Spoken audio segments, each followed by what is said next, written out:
Natahiel J. can social distance in the outside world, but last year he was serving time in New York trying to survive the coronavirus without the proper precautions. Prisoners live in a pristine environment. It was the virus that was brought in by employees that actually worked there. Jay experienced fatigue, lack of taste, and a throbbing headache, but was not removed from the population or tested. Eventually, masks, hand sanitizer, and guidelines were introduced, but not before infection spread. Everything that was done late, and everything that was done seemed to be on trial and error. Prisoners across the country are echoing Jay's story.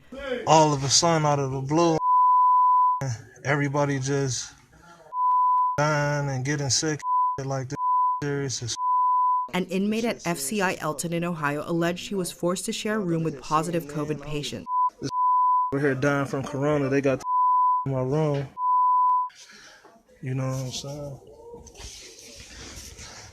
How the I'm supposed to live? You know what I'm saying? The Federal Bureau of Prisons has denied the allegations, but the situations are highlighting how we marginalize the incarcerated, says Exodus Transitional Facility CEO Julio Media. He previously served 12 years and understands the stigmas. It becomes, well, they're in prison, so, who really cares? No, they're family people as well. And they committed a crime many years ago, and that doesn't strip them of their humanity, of good health care, of any of those things. About 20% of U.S. prisoners contracted COVID, points out Hunter College Associate Professor Lori Goshen. The rate in the general public? 5 out of 100. People who are inside are more likely to have diabetes and hypertension than the general population. And then we bring them into these congregate facilities where they live in very close quarters. The death toll is mounting, and Black and Hispanic inmates make up more than half of prisons. We cannot continue to criminalize Black and brown folk.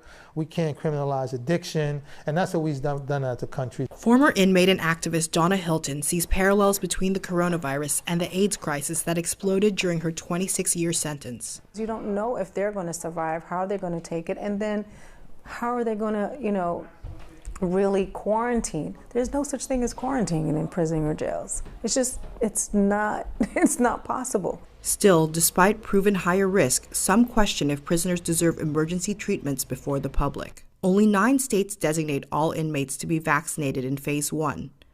18 others put them in Phase 2. Others have rules that could potentially include them. Advocates argue the best solution would be to release prisoners. Many, like Natahiel, were already given the green light from parole boards and just were awaiting release dates. Some are nonviolent offenders. Others are elderly. If you have fewer people in prisons and jails, that allows the people inside to social distance. It allows the small amount of resources that are in these facilities to be better used. And then one of those resources hopefully will be vaccination. Just because people committed a crime doesn't mean their lives should be ended, adds Hylton. We should not continue this thought that people that have done something bad deserve less than, or people that have done something bad need to die. For Cheddar, I'm Michelle Castillo.